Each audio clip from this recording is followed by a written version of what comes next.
Morning बच्चों, आज अपन क्या करेंगे? आहार नाल की औत्तिकी है उसका अध्ययन करेंगे। जो आहार नाल की औत्तिकी है, हिस्टोलॉजी ऑफ एलिमेंट्री कैनाल, उसका अध्ययन करेंगे। आहार नाल की औत्तिकी।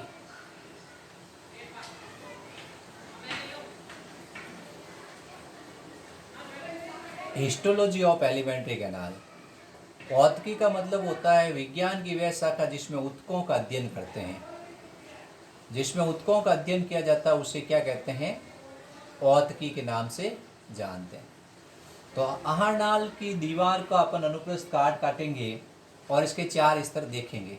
ठीक है, तो आहार नाल की औत्तिकी में आप बताओगे आहार नाल के 4 स्तर होते हैं। कितने स्तर होते हैं? 4 स्तर। सबसे पहला स्तर होता है जिसको कहते हैं शिरोसा। पहला स्तर है शिरोसा। शिरोसा स्तर है। दूसरा स्तर है जिसका नाम है बाह्य पेशी स्तर। बाह्य पेशी स्तर। तीसरा स्तर है जिसका नाम है अधश्लेष्मिक स्तर। अधश्लेष्मिक स्तर। और चौथा स्तर है जिसका नाम है श्लेष्मिक स्तर।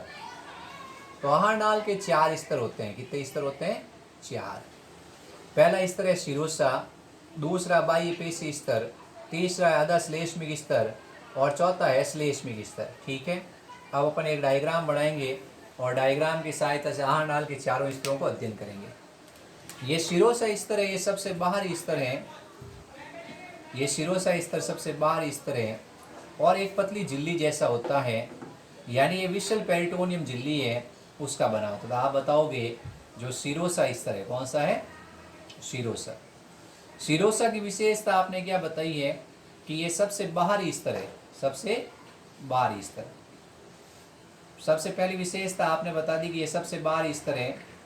दूसरी विशेषता आपको बतानी है कि ये विशल पेरिटोनियम झिल्ली का बना होता है। किसका बना होता है? शिरोसा स्तर सबसे बाहरी स्तर है और एक पतली झिल्ली का बना हुआ है विशल पेरिटोनियम का। ठीक है, ये हो गया क्लियर। फिर इसके भीतर की तरफ अपन जो स्तर देखते हैं वो पेशियों का बना हुआ है। पेशियों के 2 उप स्तर हैं। पेशी स्तर है, बाह्य पेशी स्तर इसका नाम है।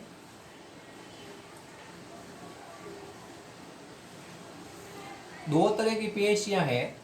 ये अरेखित पेशियां होती है, यानी मस्तिष्क द्वारा नियंत्रित नहीं होती हैं। बाह्य पेशी स्तर। एक पेशी आहार नाल की लंबाई में होती है, इसे कहते हैं अनुदैर्ध्य पेशी स्तर। पहला पेशी स्तर है जिसका नाम है अनुदैर्ध्य पेशी स्तर। यह आहार नाल की लंबाई में होती है और आहार नाल की लंबाई का नियंत्रण करती है। और दूसरा है वर्तुल पेशी स्तर। यह आहार नाल की क्या होती है? गोलाई में स्थित होती है और आहार नाल के व्यास का नियंत्रण करती है। ठीक है, तो अनुदैर्ध्य पेशी स्तर है, यह आहार नाल की लंबाई का नियंत्रण करती है कि आहार नाल लंबी होगी या छोटी होगी। और ये वर्तुल पेशी आहार नाल की गोलाई में स्थित होती है। ये दोनों अरेखित पेशियां है। कैसी पेशियां है? अरेखित है, यानी मस्तिष्क द्वारा नियंत्रित नहीं होती है। अब आमाशय में एक और पेशी स्तर होता है जिसका नाम है तिर्यक पेशी स्तर। ये एक अतिरिक्त पेशी स्तर होता है आमाशय में, तिर्यक पेशी स्तर। बाकी किसी में नहीं होता है। ये तिर्यक पेशी स्तर आमाशय में ही पाया जाता है। तो अपन ने सबसे पहला स्तर पढ़ा है शिरोसा। ये सबसे बाहरी स्तर है, पतला स्तर है, विशल पेरिटोनियम का बना हुआ है। फिर अपन ने बाह्य पेशी स्तर पढ़ा है। बाह्य पेशी स्तर की विशेषता पढ़ी है कि इसमें 2 उप स्तर हैं, अनुदैर्ध्य पेशी स्तर और वर्तुल पेशी स्तर। अनुदैर्ध्य पेशियां आपको एक बिंदु के रूप में दिखेगी और ये क्या होगी? आहार नाल की लंबाई का नियंत्रण करेगी। फिर इसके बाद में आता है तीसरा स्तर आता है जिसका नाम है श्लेष्मिक अधश्लेष्मिक स्तर। अधश्लेष्मिक स्तर। अधश्लेष्मिक स्तर में आपको बताना है, इस प्रकार अपन ने देखा ये अधश्लेष्मिक स्तर है। कौन सा है? अधश्लेष्मिक स्तर। अधश्लेष्मिक स्तर में आपको क्या क्या दिखाई देगा? अधश्लेष्मिक स्तर में आपको रक्त वाहिनियां दिखाई देगी, आपको तंत्रिका तंतु दिखाई देंगे, आपको कुछ विशेष प्रकार के लसिका ग्रंथियों के समूह दिखेंगे कहीं कहीं। इसके अलावा आपको क्या होगी? लसिका वाहिनियां दिखाई देगी, इलास्टिन तंतु, कोलेजन तंतु ये दिखाई इसमें देंगे। तो ये अधश्लेष्मिक स्तर क्या है? सहज ऊतक से निर्मित होता है। किससे निर्मित होगा? सहज ऊतकों से। इसमें क्या क्या दिखाई देगा आपको?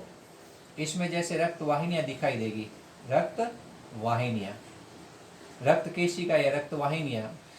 इसके अलावा इसमें क्या दिखाई देगी, लसिका ग्रंथियों के समूह दिखाई देंगे कहीं कहीं। इसके अलावा इसमें तंत्रिका तंतु दिखाई देंगे, कोलेजन तंतु दिखाई देंगे, इलास्टिन तंतु दिखाई देंगे। ये सब संरचनाएं इसमें दिखाई देती हैं। तो आप जब इसको देखोगे तो सबसे बाहर स्तर हो गया सिरोसा, फिर बाह्य पेशी स्तर, फिर अधश्लेष्मिक।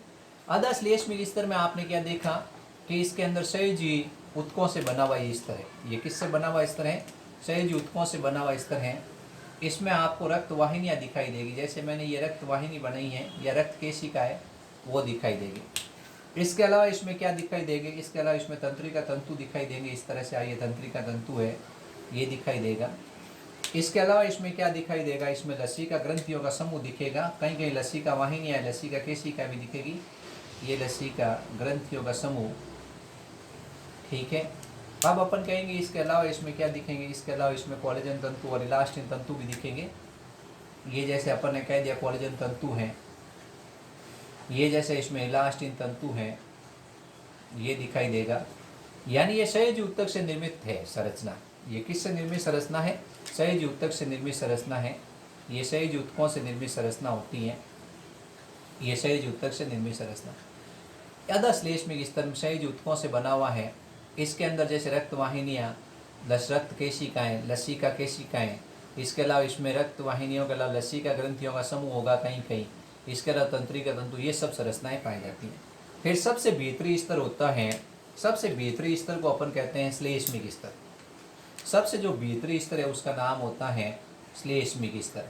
श्लेष्मिक स्तर, श्लेष्मिक स्तर में 3 स्तर हैं। पहला है पेशी स्तर, जो सबसे पहला स्तर है उसका नाम क्या है, पेशी स्तर। श्लेष्मिक स्तर में सबसे पहला स्तर है उसका नाम है पेशी स्तर, पेशी स्तर।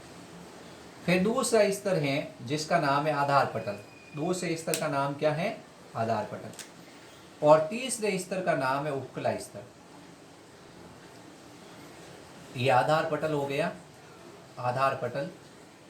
और तीसरा स्तर है जिसका नाम हो गया उपकला स्तर। उल्टा फोन आवे। हाँ, बंद।